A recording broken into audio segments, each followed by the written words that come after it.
సభకి సభాధ్యక్షత వహించిన సోదర సమానుడు రౌతు వేణు గారికి, నియోజకవర్గ తెలుగుదేశం పార్టీ ఇన్ఛార్జ్ గారు సోదర సమానులు బోన్ల విజయచంద్ర గారికి, నా సోదర సమానుడు వారి కుటుంబంతో నాకు ఎన్నో సంవత్సరాలైనటువంటి విడదీయరాని అనుబంధం ఉన్నటువంటి జనసేన పార్టీ నాయకులు బాబు పాలూరు గారికి, బాబు కొంచెం సౌండ్ తగ్గించుకో, పర్వాలే మన నోరు పెద్దదే, ఇక్కడ మాట్లాడితే బొబ్బులు వినిపించింది, కొద్దిగా తగ్గించిన ఆయన రీసౌండ్ కొంచెం. అదేవిధంగా సీతారాం మండలం వివిధ గ్రామాల నుంచి విచ్చేసినటువంటి తెలుగుదేశం పార్టీ మరియు జనసేన పార్టీ నాయకులకి, అదేవిధంగా గాదలవలస గ్రామ తెలుగుదేశం పార్టీ పెద్దలు యాండ్రా ప్రసాదరావు గారు, వైస్ ప్రెసిడెంట్ గారు తిరుపతిరావు గారు, నా సోదర సమానుడు భోగి శంకర్రావు గారు, అదేవిధంగా జనసేన పార్టీ నాయకులు గణేష్ గారు, తమ్ముడు శంకర్రావుకి, వివిధ గ్రామాల నుంచి సీతారాం మండలం వివిధ గ్రామాల నుంచి విచ్చేసిన తెలుగుదేశం పార్టీ జనసేన పార్టీ కుటుంబ సభ్యులకి నాయకులకి, అదేవిధంగా మళ్ళీ మా నియోజకవర్గం వాళ్ళని అనకపోతే మళ్ళీ నా మీద అడుగుతారు, అంత తగ్గు పడలేం, వంగాడ వలస రెడ్డి వలస నుంచి విచ్చేసినటువంటి నా తోటి సహచరులకి, నన్ను గుండెల్లో పెట్టుకొని చూసుకున్నటువంటి మా నాయకులకి, నీతో పాటు నీ బైకి చెప్పండి, గాదల వలస గ్రామ ప్రజలకి, పుర ప్రజలకి, మహిళలకి, యువకులకి పేరు పేరున ప్రతి ఒక్కరికి 2 చేతులు జోడించిన హృదయపూర్వక నమస్కారం తెలియజేస్తాను. సీతారాం మండలం ఏ ఊరు వచ్చేసరికి, ప్రతి ఊరు వచ్చేసరికి ఆ ఆనందం నిజంగా నేను మీకేం చేయలేనప్పటికీ, మీరు నాకు ఓటు వేయవలసిన అవసరం లేనప్పటికీ, ఈ మండలంలో గ్రామం అని ప్రతి గ్రామం మమ్మల్ని గుండెల్లో పెట్టుకొని మీ అభిమానానికి నిజంగా మీ పట్ల నా బాధ్యత మరింత రెట్టింపు పెరుగుతుంది. అదే ఇవాళ గాదలవలస గ్రామంలోని మీరు చూపించినటువంటి అభిమానం, మీరు చూపించినటువంటి ప్రేమ, ఇవాళ ప్రసాదరావు గారు చెప్పే వరకు నాకు అసలు జ్ఞాపకమే లేవు అవన్నీ చేశామని, ఇప్పటికీ జ్ఞాపకం రాలేదు, మీరు చెప్పాక కూడా జ్ఞాపకం రాలేదు. అంటే ఎప్పుడైనాను ఏదో ఆశించి రాజకీయం ఆలోచించి ఏమైనా ఆశించి సేవ చేస్తే అవి జ్ఞాపకం ఉంటాయి. ఎందుకో ఎప్పుడైనా అడగడానికి, నేను అది చేశాను కదా మీరు నాకు ఓటు వేయండి, నేను అది ఇది ఇచ్చాను కదా మీరు నాకు సహకరించండి అని. నాన్నగారు పెంపమవ్వనివ్వండి, ఈ కుటుంబంలో ఈ బొబ్బుల రాజ కుటుంబంలో పుట్టిన అదృష్టం అవ్వనివ్వండి, ఎప్పుడు కూడా ఎవరికైనా చాటి మనిషికి 10 మందికి ఉపయోగపడిన పని చేసినప్పుడు ఎప్పుడు కూడా ఫలితం ఆశించకుండా చేయమని మమ్మల్ని అలాగా పుట్టుక నుంచి పెంచారు.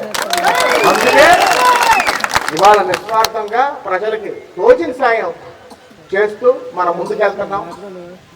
ఇవాళ తెలుగుదేశం పార్టీ జనసేన ఈ కలయిక కొంతమంది కారుకోతలు కోస్తున్నారు, రాజకీయ స్వార్థం గురించి కలిశారు, వేరే వేరే వేరే అనేకమైనటువంటి పనికిమాలిన మాటలు కొంతమంది ఆడుతున్నారు. అలాంటి మాటలు ఎవరు ఆడతారు? ప్రజలకి ఏమి చేయని చేతకానటువంటి పెద్దలే అలాంటి మాట్లాడతారు. మీరందరూ కూడా గ్రహించాలి, మన నాయకుడు కష్టం వచ్చినప్పుడు, చంద్రబాబు నాయుడు గారిని అక్రమంగా అరెస్ట్ చేసినప్పుడు మన నాయకుడు నిస్వార్థపరుడు, ఇందులోని ఈ కేసులో ఏ తప్పు లేదని మొదటి నిరూపణ పవన్ కళ్యాణ్ గారు మనకు సంఘీభావం తెలుపు వారు మద్దతు ప్రకటించినప్పుడే. ఎందుకంటే నీతి నిజాయితీకి ముక్కుసూటితనానికి నిలువెత్తి నిదర్శనం పవన్ కళ్యాణ్ గారు.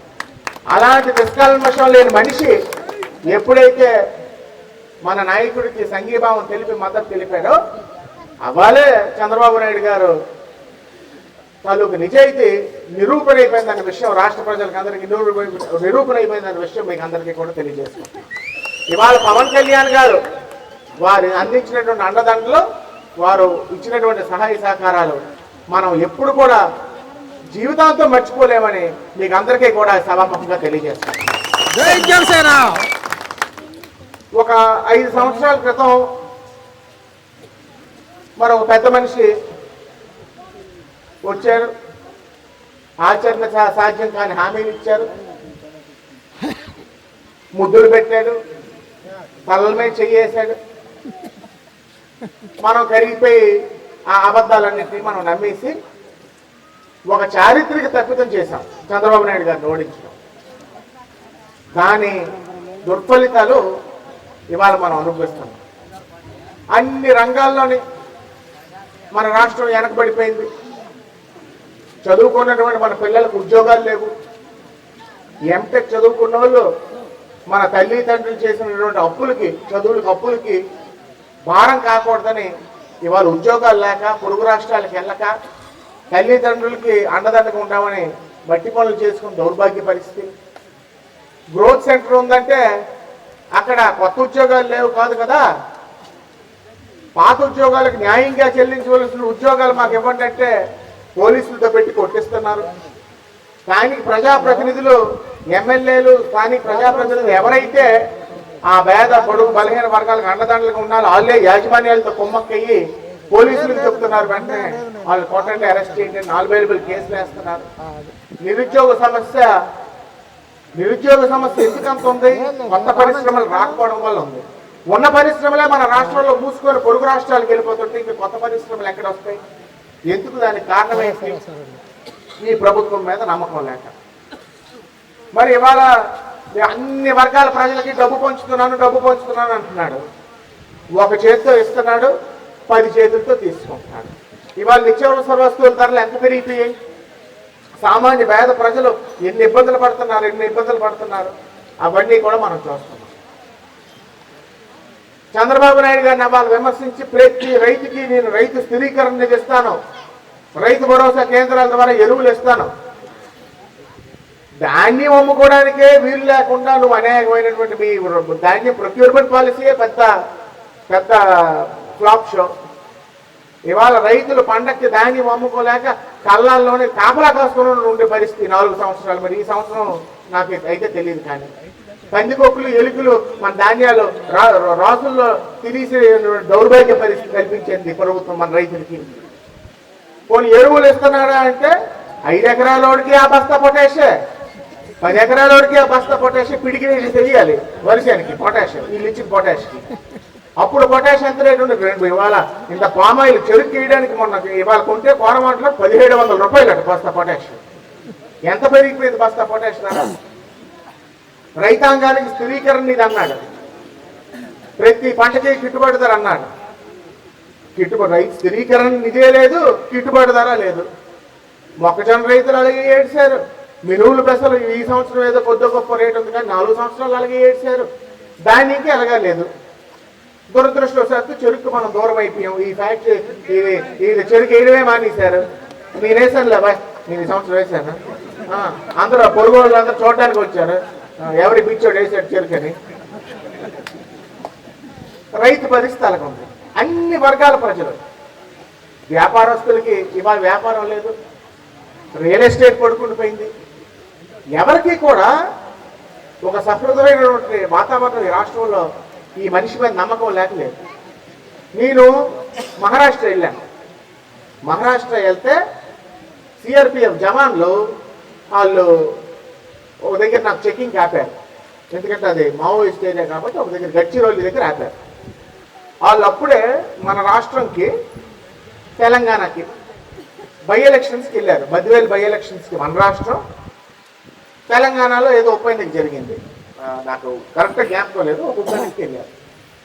మన ఏపీ రిజిస్ట్రేషన్ చూసి అడిగారు, మీది ఏ ఊరు అంటే మేము ఆంధ్రప్రదేశ్, మీ ముఖ్యమంత్రి ఎవరని అడిగారు. ఎందుకంటే ఇప్పటికీ కూడా నా భావన ఏంటంటే తెలంగాణ ఆంధ్ర ఒకటే అనే భావనలో ఉంటారు. మీ ముఖ్యమంత్రి ఎవరంటే చెప్పారు ఇలాగ జగన్మోహన్ రెడ్డి.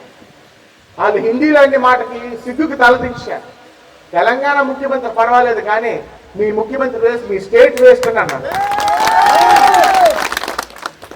అయితే పొరుగు రాష్ట్రాలు చంద్రబాబు నాయుడు గారు ముఖ్యమంత్రి ఉన్నప్పుడు ప్రపంచవ్యాప్తంగా హిమశిఖరాల్లో ఉన్నటువంటి మన రాష్ట్రం యొక్క పేరు ప్రఖ్యాతులు ఇవాళ పొరుగు రాష్ట్రాలు, అభివృద్ధి లేనటువంటి రాష్ట్రాల తాలూకా ప్రజలు కూడా అవహేళన చేసే పరిస్థితి, అంత దౌర్భాగ్య పరిస్థితి కలిగి ఆ తప్పులన్నింటినీ కూడాను ఒప్పులు జరగాలంటే, మంచి జరగాలంటే ఇవాళ తెలుగుదేశం పార్టీ జనసేన అలయన్స్ని గెలిపించకపోతే మనం ఈ రాష్ట్రంలో కూడా ఉండలేము. మన భావి తరాలు మనం క్షమించవు. మన పిల్లలు, మన యువత, మన భవిష్యత్తు పూర్తిగా అంధకారంలోకి వెళ్ళిపోతుంది. చివరగా ఒక్క ముక్క చెప్పి, రెండు ముక్కలు చెప్పి నా ప్రసంగాన్ని నేను ముగిస్తాను.